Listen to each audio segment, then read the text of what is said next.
All right, so this guy was clearly America's dad, right? You guys think you could turn down whoever that is? Kirk Cameron's dad, Robin Thicke's actual dad.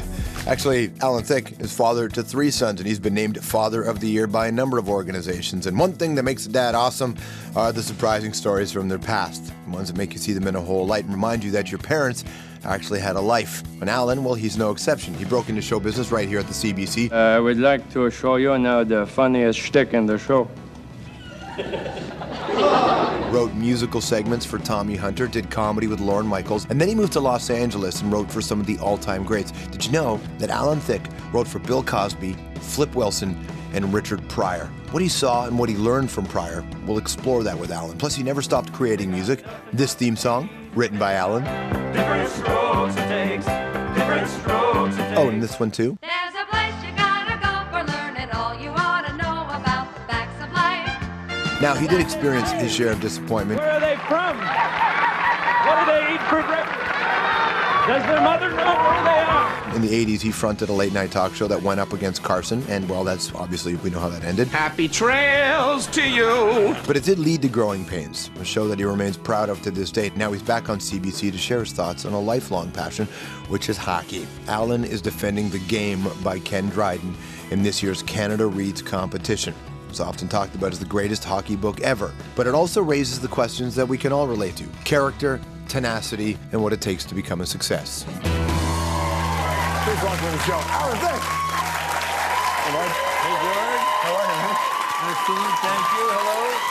Thank you. What's going on? You know, just hanging around, passing through, enjoying being home for a while. It must be nice to come back. Well, I might be back for a while. My passport expired the other night. Wait, So I'm down there, I'm staying in line for 3 hours yesterday. I said, is it possible to get an appointment? I know George Strombo. No, they don't care.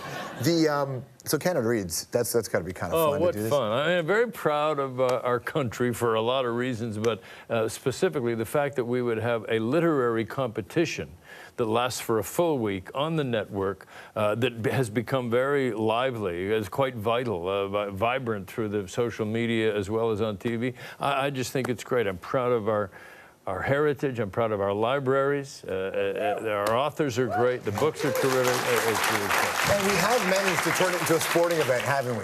This has become a bit of a sporting event out there. There's been fights on the show. It's a bit of a blood sport, Yeah. the argument over literature. But how great is that? And then I see, you following the California legislatures who are trying to decide whether same-sex marriage is. I mean, I'm always proud of Canada that we're first. They're arguing about Obamacare now.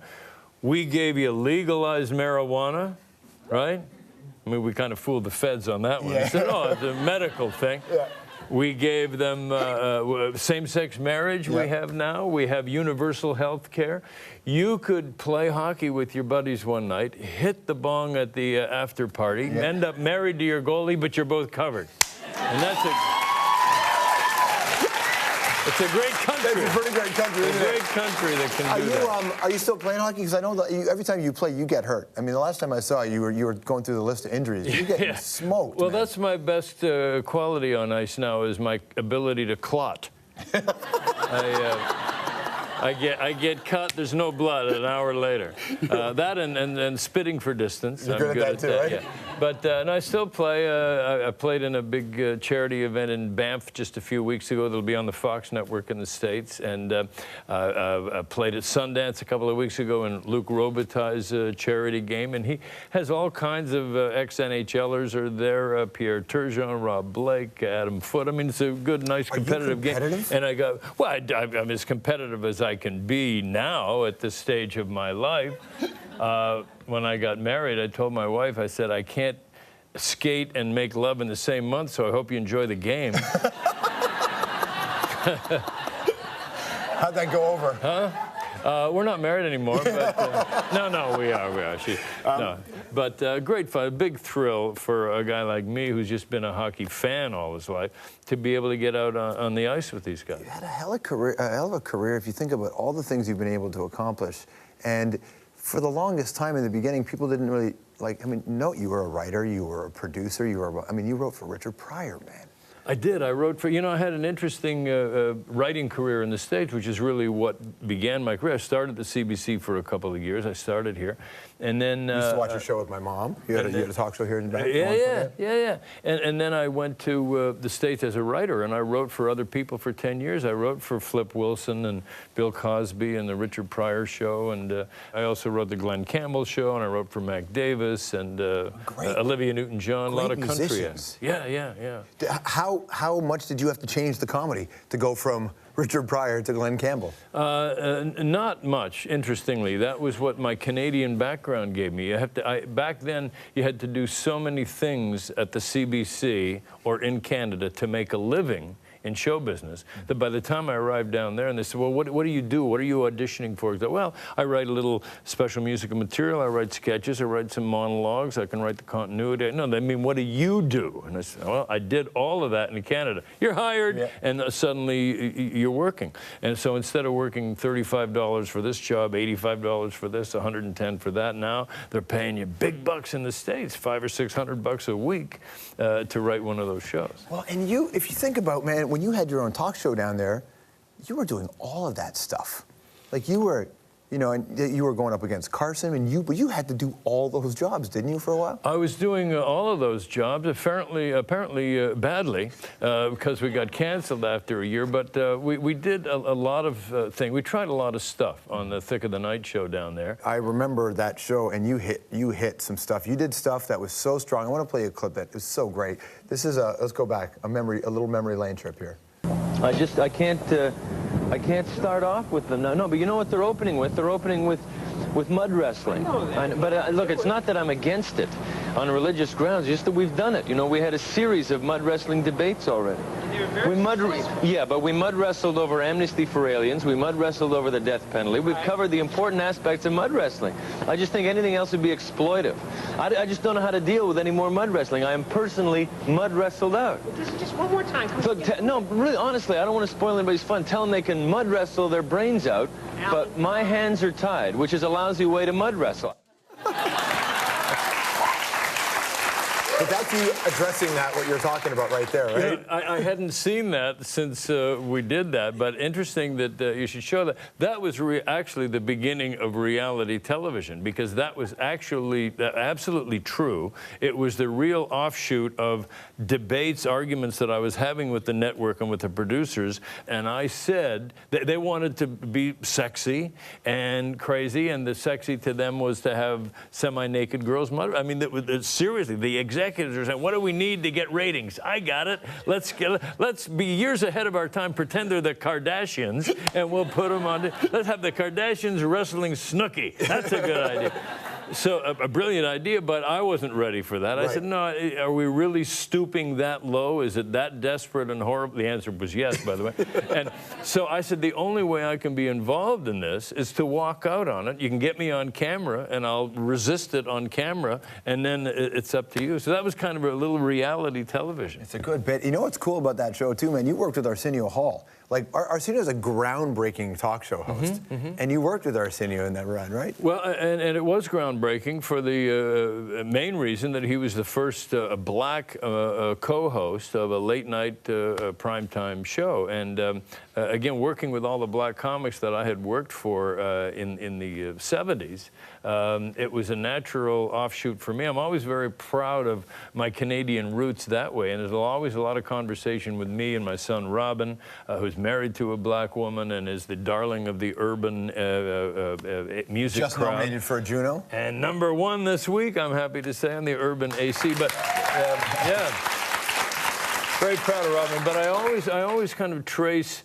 his history in black American culture and my own to my Canadian roots. And I'm proud to say that I think that's passed on to Robin, and he's been embraced by the black community in ways. I make jokes about. I say, hey, urban for us was a town that had an intersection. And I said, we don't do rhythm and blues. We did rhythm or blues, one or the other. Yeah, we had no real R&B until 2012 AD, which is after Drake. Right, and that changed everything. And then So that moment you're down there, I know you're buddies with Americans, so you're buddies with Bruce Jenner. You'd mentioned the Kardashians. Do you ever really give them the gears about that show? Regularly, and you know they are a phenomenon. They'll be widely reviewed and analyzed and talked about for years to come, no doubt. I've known them for many years, and I know them on several different levels. Chris was a bridesmaid at one of my weddings, and. Very good friends with my wife, Tanya, so we know them from there. I play a lot of golf with Bruce. Robin sang at the famous 72-day wedding there for the first dance. I was there. My wife and I were Did you guys have a bet? Did you think it was going to last? I mean, who no, knows, we didn't right? have the over-under on that. But, you know, I personally don't subscribe to the opinion that it was all a ploy and a money grab. I think there was a lot of naivete, but not with any malice intended. All right, stick around. More of a conversation with Alan. I also want to go track by track on some of his hits. Alan Thicke in a bit.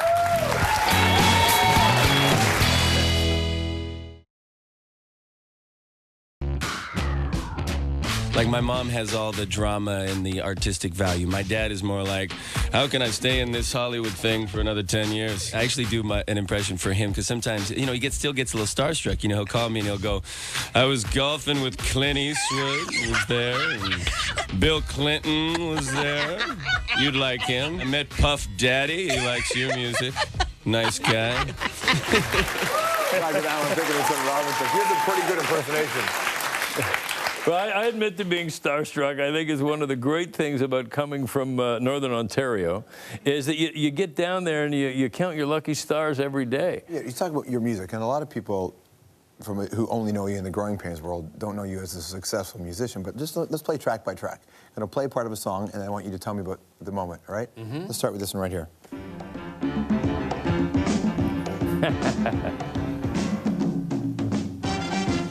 Yes, ladies and gentlemen, you could win a box of Turtle Wax. Maybe a refrigerator caressed that special way by Vanna White. The Wheel of Fortune on the show song that I wrote the theme for, the show that makes The Price is Right look like the Harvard bar examination. The Wheel of Fortune, that's right. How did you do that? Like, getting into that line of work.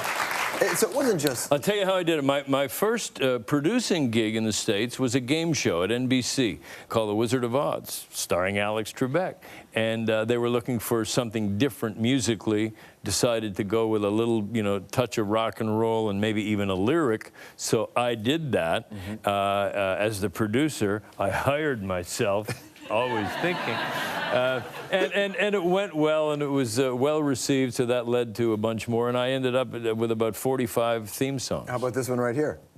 Now the world don't move to the beat of just one drum. Yeah. The Different Strokes is a classic. Yeah, man. Different Strokes. Well, that's me singing. That's my vocal. And I have some fine singers. Brenda Russell is on the track in the background. David Foster is playing keyboard on that.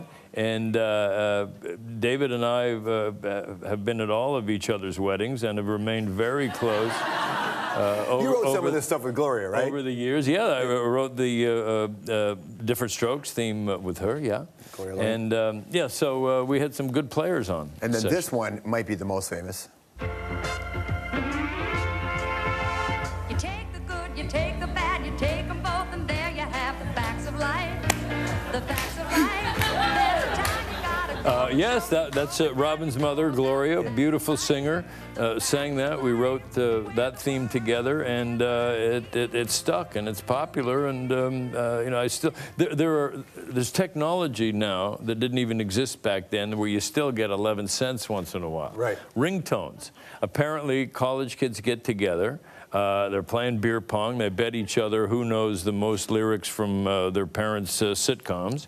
And they place a bet, and then they order ringtones. I get 11 cents.